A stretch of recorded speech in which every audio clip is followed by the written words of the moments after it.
नमस्कार, मैं पूजा चौबे, आप देख रहे हैं इनसाइड लाइव। बिहार का हाजीपुर लोकसभा क्षेत्र में अभी यहां पर महाभारत होने वाला है, क्योंकि एक तरफ लोक जनशक्ति पार्टी के राष्ट्रीय अध्यक्ष चिराग पासवान अपना दावा ठोक रहे हैं, तो वहीं दूसरी तरफ इस सीट पर वर्तमान सांसद और केंद्रीय मंत्री पशुपति पारस भी बैकफुट पर जाने को तैयार नहीं है। चिराग और पशुपति पारस दोनों ही एनडीए का हिस्सा बन गए हैं। ऐसे में एक सीट को लेकर दोनों के बीच की खींचातानी बढ़ने की संभावनाएं प्रबल होती हुई दिखाई दे रही हैं, क्योंकि अब पशुपति पारस ने साफ तौर पर कह दिया है कि मैं हाजीपुर से ही चुनाव लड़ूंगा और जीतूंगा भी। दुनिया की कोई ताकत मुझे रोक नहीं सकती। दरअसल एनडीए की बैठक में जिस तरह से चिराग और पारस मिले थे, उसके बाद दोनों के बीच सब कुछ ठीक होने के अनुमान लगाए जा रहे थे, लेकिन अब ऐसा होना संभव दिखाई नहीं दे रहा है, क्योंकि हाजीपुर सीट को लेकर दोनों के बीच ठन गई है। पशुपति पारस ने बाकायदा प्रेस कॉन्फ्रेंस कर अपना जो स्टैंड है वो क्लियर कर दिया है। उन्होंने चिराग पासवान पर जमकर हमला बोला है। खुद की पार्टी का एनडीए का पुराना सहयोगी बताते हुए उन्होंने कहा कि हाजीपुर से वो चुनाव लड़ेंगे और जीतेंगे भी। दुनिया की कोई ताकत उन्हें ऐसा करने से रोक नहीं सकती। मैं ही हाजीपुर से एनडीए का उम्मीदवार हूं, जिसको मैदान में आना है वो आए। एनडीए गठबंधन के सहयोगी दल हम हैं शुरू से। चिराग पासवान जी अभी तक विधिवत एनडीए गठबंधन के सदस्य नहीं हुए हैं। एनडीए की बैठक में जरूर उनको निमंत्रण दिया गया है, लेकिन एनडीए गठबंधन के उस दिन जो एनडीए सांसदों की जो बैठक हुई थी पार्लियामेंट में, उसमें चिराग पासवान जी को निमंत्रण नहीं दिया गया था। आप जान लीजिए टेक्निकल बात। इसलिए हाजीपुर से मैं उम्मीदवार हूं और एनडीए गठबंधन से मैं भविष्य में उम्मीदवार रहूंगा। मैं चुनाव जीतूंगा, इसके दुनिया की कोई ताकत नहीं रोक सकती। पशुपति पारस ने कहा कि देश और बिहार के लोगों को गलतफहमी हुई है कि 18 तारीख को चिराग एनडीए की बैठक में आए थे और इस दौरान उन्होंने मेरे पैर छुए, मुझसे आशीर्वाद मांगा। हम उन्हें आशीर्वाद भी दी, लेकिन इसे लोगों ने गलत समझ लिया। पशुपति पारस ने कहा कि उनका दल अलग है और मेरा दल अलग है। हम लोग एनडीए गठबंधन के साथ हैं। चिराग पासवान जी आए और सबसे पहले उन्होंने माननीय प्रधानमंत्री जी पैर छू के आशीर्वाद लिया।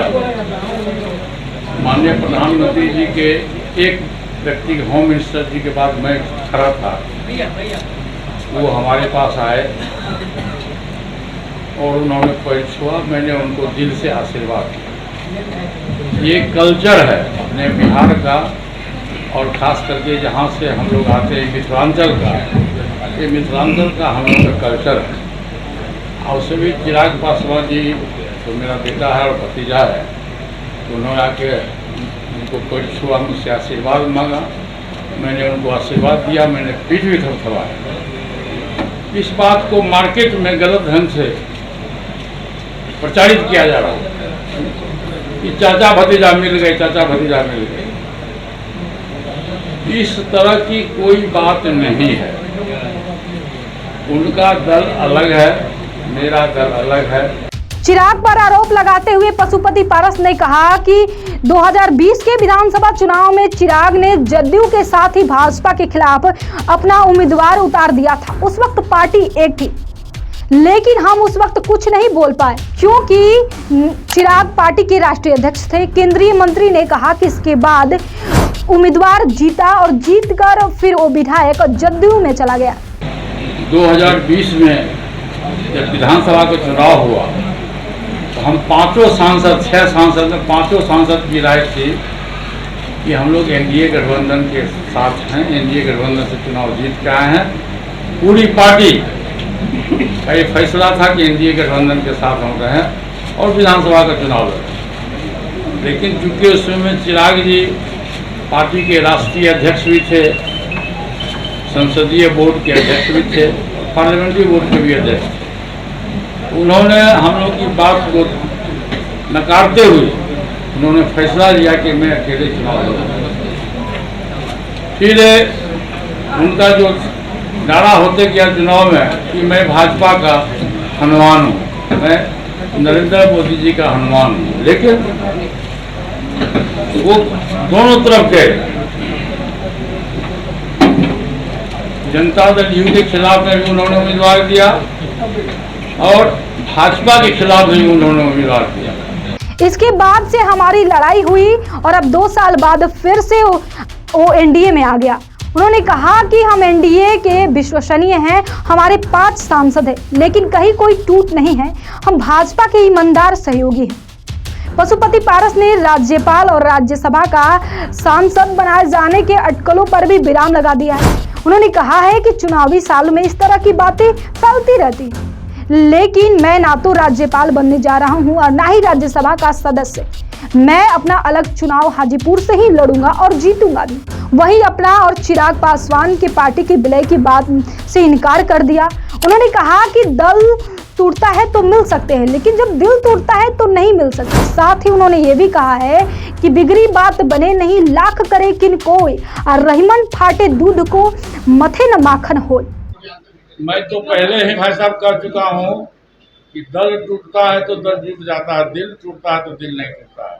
बिगड़ी बात बने नहीं, लाख करो किन कोय, रहीमन फाटे दूध को मथे न माखन। मीडिया कर्मियों से बात करते हुए चिराग पासवान की मुलाकात को लेकर पशुपति पारस से जब सवाल पूछा गया, जिसका जवाब देते हुए उन्होंने कहा कि मुलाकात का मतलब ये नहीं है कि दल बदल रहे हैं, एक दूसरे से मिलना जुलना तो भारत और बिहार की संस्कृति है। जो भी ये सवाल कर रहे हैं कि बीना देवी चिराग से मिले, और उनसे ये पूछना चाहता हूँ कि चिराग भी तो मुझसे मिले। श्रीमती बीना देवी चिराग पासवान से मिलने गई थी, आपका यही रहा है आरोप? चिराग पासवान जी हमसे मिलने आए, पर को प्रणाम किया था, क्या कहिएगा? हम हमारे तरह मिल गए। अरे एक मानवता का तकाजा है, मानवता का तकाजा है, और हिंदुस्तान है और बिहार का कल्चर है कि लोग कहीं भी किसी के साथ जा सकते हैं, मिल सकते हैं। साथ में जाना और मिलना कोई दल बदलना नहीं है। वहीं प्रेस कॉन्फ्रेंस में बीना देवी के ना होने के सवालों पर उन्होंने कहा कि उनसे बात हुई थी आने को लेकर, पर वो अपने लोकसभा क्षेत्र में हैं। तो हमारे साथ है।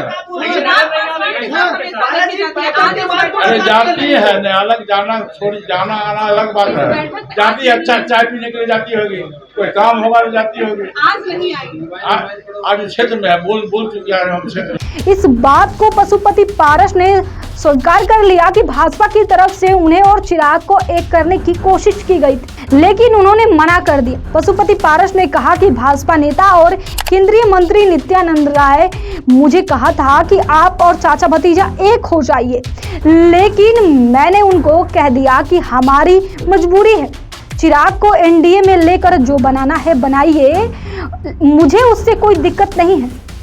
तो फिलहाल ऐसे ही तमाम खबरों के लिए बने रहिए इनसाइडर लाइव के साथ। अब चैनल को सब्सक्राइब करें, फेसबुक पेज को लाइक करें। वीडियो देखने के लिए धन्यवाद।